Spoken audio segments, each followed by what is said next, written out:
নমস্কার। মুক্তেশ্বর ক্যাম্পরায় বাংলা ভাষার শহীদদের প্রতি কুমন্তব্য করেছে, তার প্রতিবাদে আজ 29শে অক্টোবর সমগ্র জয়পুরবাসী ক্যান্ডেল জ্বালিয়ে মিছিল করে ও কুমন্তব্যকারী মুক্তেশ্বরের গ্রেপ্তার দাবি করে।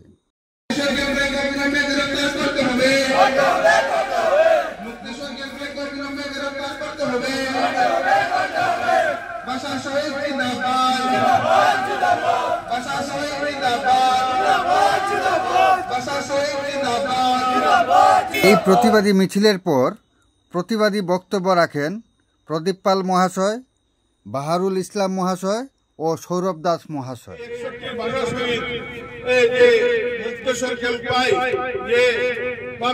আমাদের ভাষাকে মানে বাংলাদেশি বলে আখ্যা দিয়েছে, তাই আমি ওকে দীক্ষা জানাই এবং ওর যেন সাজা হয় এবং এই সাজা সত্তর ওকে অ্যারেস্ট করে যাতে ওর সাজা। সামাজিক মাধ্যমে এইভাবে একটা ভাষা শহীদের বিরুদ্ধে কুমন্তব্য করা সভ্য সমাজের সেটা পরিচয় নয়।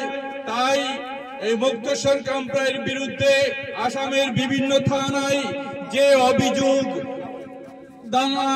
দাখিল করা হয়েছে তার উপর গুরুত্ব আরোপ করে প্রশাসন তার বিরুদ্ধে গ্রেপ্তারি পরোয়ানা জারি করে অবিলম্বে আটক করে বিচার বিভাগীয় হেফাজতে নিতে হবে, তার দাবি আমরা দৃঢ়তার সহিত উত্থাপন করি।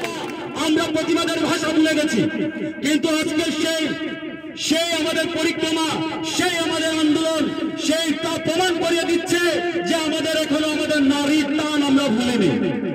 প্রয়োজনে আমরা জানি উনি আমাদের আহ্বান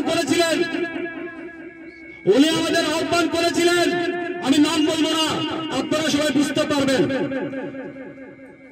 আমাকে রক্ত দাও, আমি স্বাধীনতা দেব। আমরা জানি ভারতের প্রথম প্রধানমন্ত্রী নেতাজি সুভাষচন্দ্র বোস উত্তপ্ত কণ্ঠে আহ্বান করেছিলেন ভারতবাসীদের ভারত মাকে পরাধীনতার গ্লানি থেকে বের করার জন্য। আমরা দেখলাম তারপর হাজার হাজার সহস্র ভারতবাসী এই ভারত মাকে ব্রিটিশের গোলামি থেকে বের করার জন্য নিজের প্রাণ বলিদান দিয়েছে। আমরা জানি সেই আমাদের নেতাজি সুভাষচন্দ্র বোসের সেই রক্ত, সেই নারীর টান আমাদের মধ্যে এখনো জীবিত আছে। তা আজকে সেই আমাদের এই গ্রাম অঞ্চল জয়পুরের এই বীর, এই মা বোনদের এত সংখ্যা তা আমাদের বুঝিয়ে দিচ্ছে।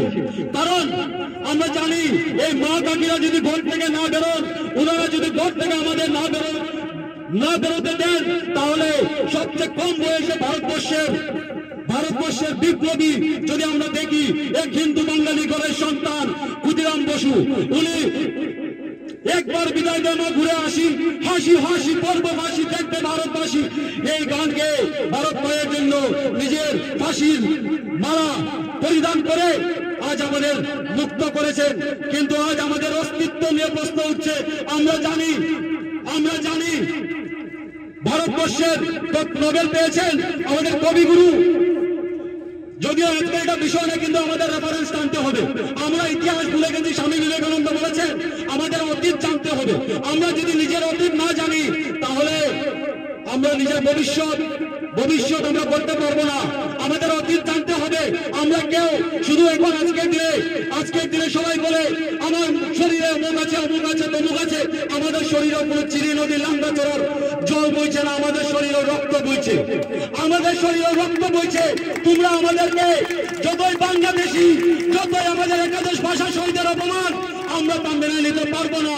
আমরা জানি শুধু একাদশ ভাষা শহীদ নয়, ভাষার জন্য প্রাণ দিয়েছেন আমাদের 11 জন শহীদ হয়েছেন দক্ষিণবঙ্গের শ্রীভূমি তৎকালীন করিমগঞ্জের আরো 2 জন প্রাণ দিয়েছেন। ওনাদের নাম হলো জগন ও যিশু।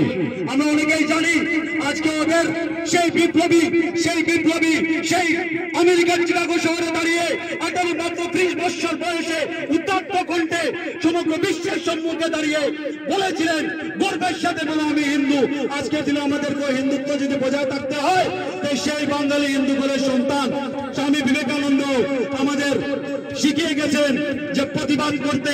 আমরা প্রতিবাদ ভুলে যাইনি, আমরা প্রতিবাদ ভুলে যাইনি। একটা গান আছে, মা গো তোমার ভাবনা গেল, আমরা তোমার শান্ত প্রিয় শান্ত ছেলে, শত্রু এলে অস্ত্র হাতে তুলতে জানি। শুধু এইভাবে আমাদের আর প্রতিবাদ করলে হবে না। আজকে হিন্দু বাঙালিদের জন্য মানুষের মধ্যে একটা চিত্র আমাদের মাথায় গেঁথে গেছে যে 1971 সালে লাঞ্ছিত বঞ্চিত ধর্মীয় যাতনার শিকার হয়ে আমরা বাংলাদেশ থেকে এসেছিলেন।